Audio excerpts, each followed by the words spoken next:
the triumph of faith.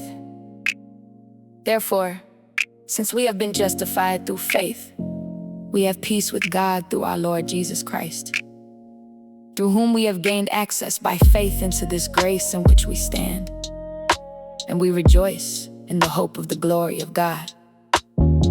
Not only that, but we also rejoice in our sufferings, because we know that suffering produces perseverance, character, and character, hope.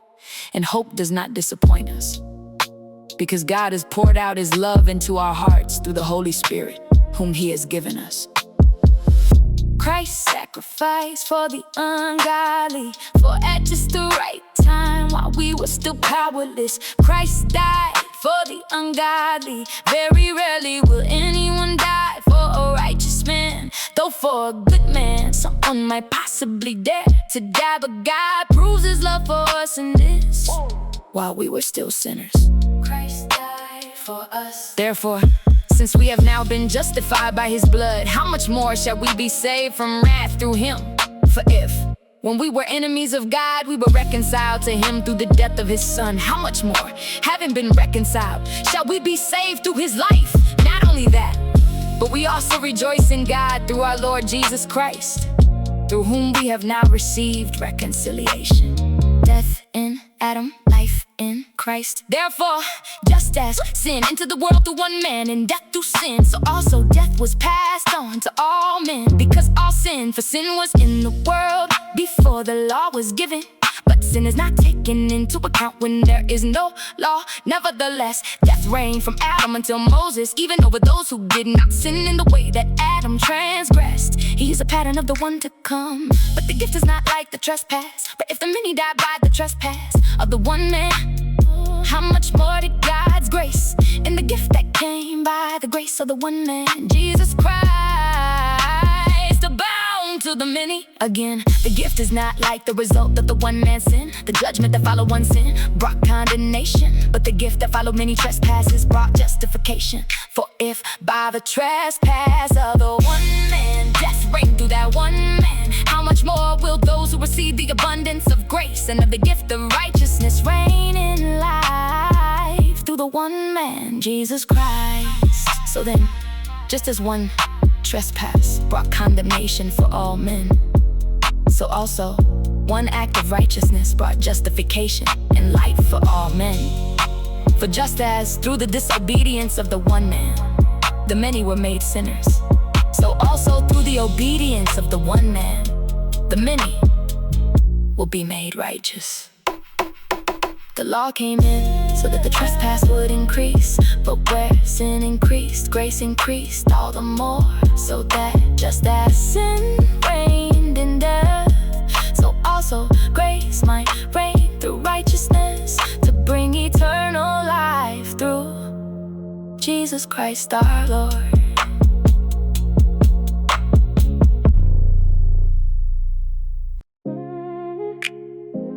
The word brings salvation. Brothers, my heart's desire and prayer to God for the Israelites is for their salvation.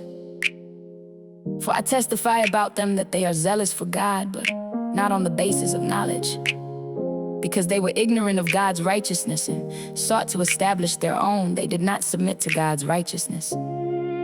For Christ is the end of the law, to bring righteousness to everyone who believes. For concerning the righteousness that is by the law, Moses writes, the man who does these things will live by them.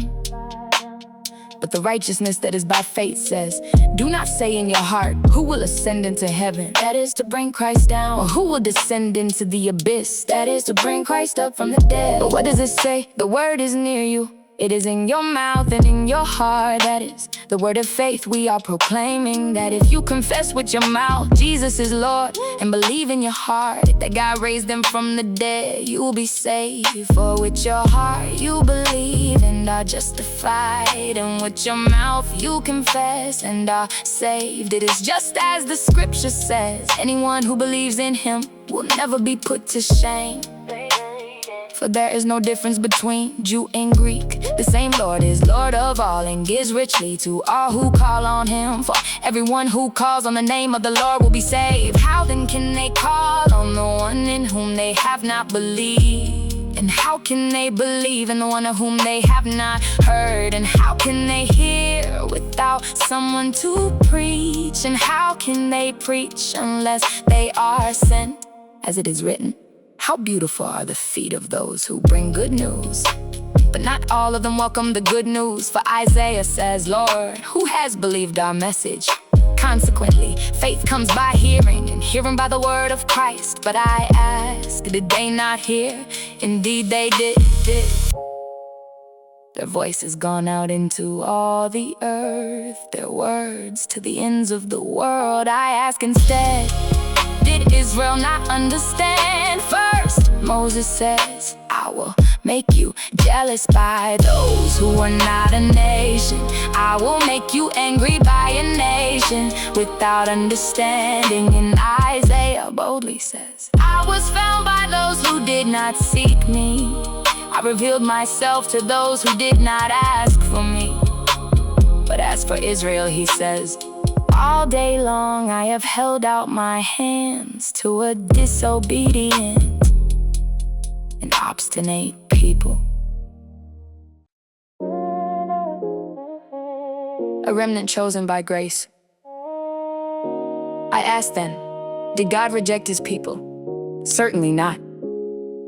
I am an Israelite myself, a descendant of Abraham from the tribe of Benjamin. God did not reject his people, whom he foreknew. Do you not know what the scripture says about Elijah? How he appealed to God against Israel.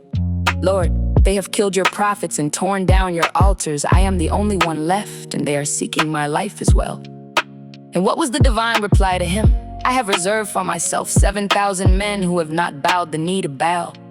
In the same way, at the present time, there is a remnant chosen by grace. And if it is by grace, then it is no longer by works. Otherwise, grace would no longer be grace. What then? What Israel was seeking, it failed to obtain. But the elected, the others were hardened, as it is written. God gave them a spirit of stupor, eyes that could not see, and ears that could not hear, to this very day. And David says, may their table become a snare and a trap, a stumbling block and a retribution to them. May their eyes be darkened so they cannot see, and their backs be bent forever.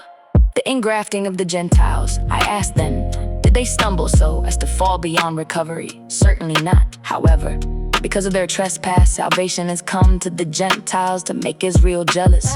But if their trespass means riches for the world, and their failure means riches for the Gentiles, how much greater riches will their fullness bring?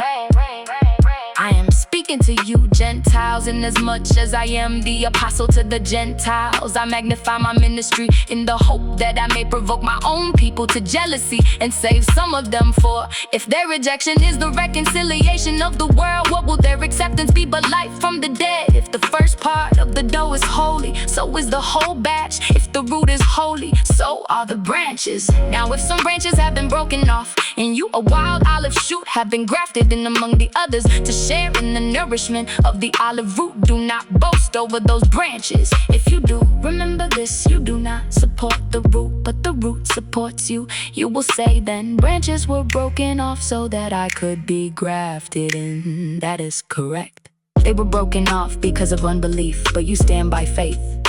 Do not be arrogant, but be afraid.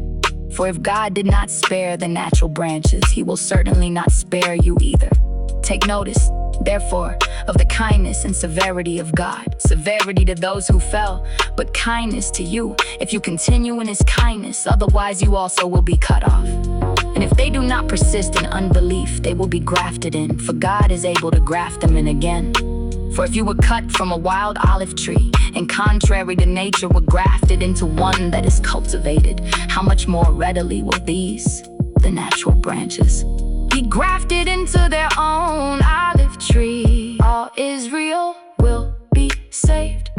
I do not want you to be ignorant of this mystery, brothers, so that you will not be conceited. A hardening in part has come to Israel, until the full number of the Gentiles is come in. And so all Israel will be saved, as it is written. The deliverer will come from Zion. He will remove godlessness from Jacob.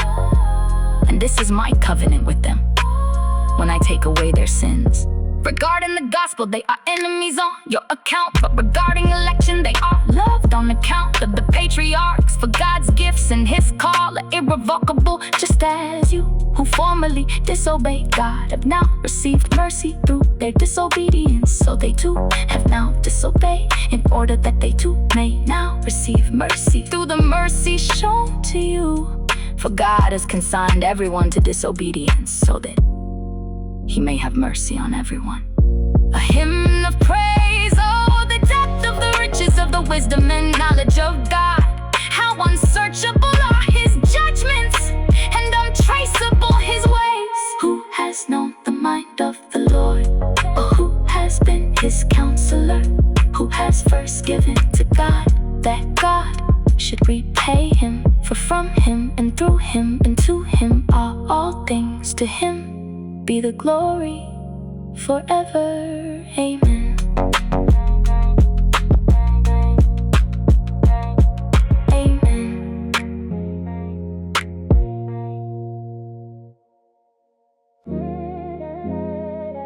Yeah. The law of liberty. Accept him whose faith is weak, without passing judgment on his opinions. For one person has faith to eat all things, while another, who is weak, eats only vegetables. The one who eats everything must not belittle the one who does not, and the one who does not eat everything must not judge the one who does, for God has accepted him. Who are you to judge someone else's servant?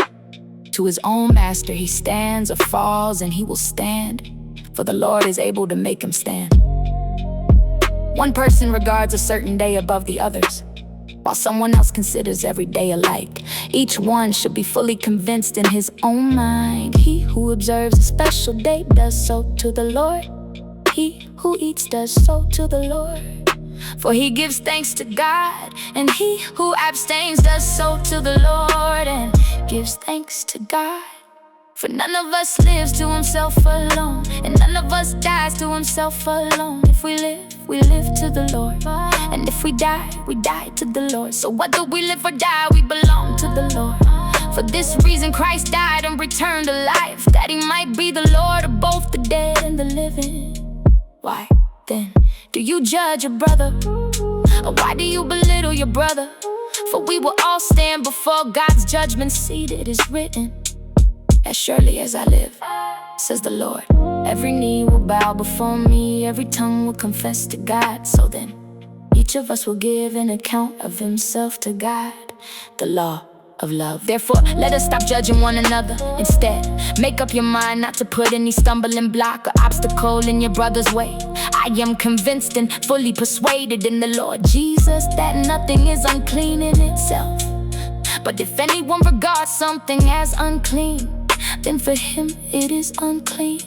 If your brother is distressed by what you eat, you are no longer acting in love. Do not by your eating destroy your brother for whom Christ died. Do not allow what you consider good then to be spoken of as evil. For the kingdom of God is not a matter of eating and drinking, but of righteousness, peace, and joy in the Holy Spirit. For whoever serves Christ in this way is pleasing to God and approved by men. So then let us pursue what leads to peace and to mutual edification. Do not destroy the work of God for the sake of food. All food is clean, but it is wrong for a man to let his eating be a stumbling block. It is better not to eat meat or drink wine, or to do anything to cause your brother to stumble.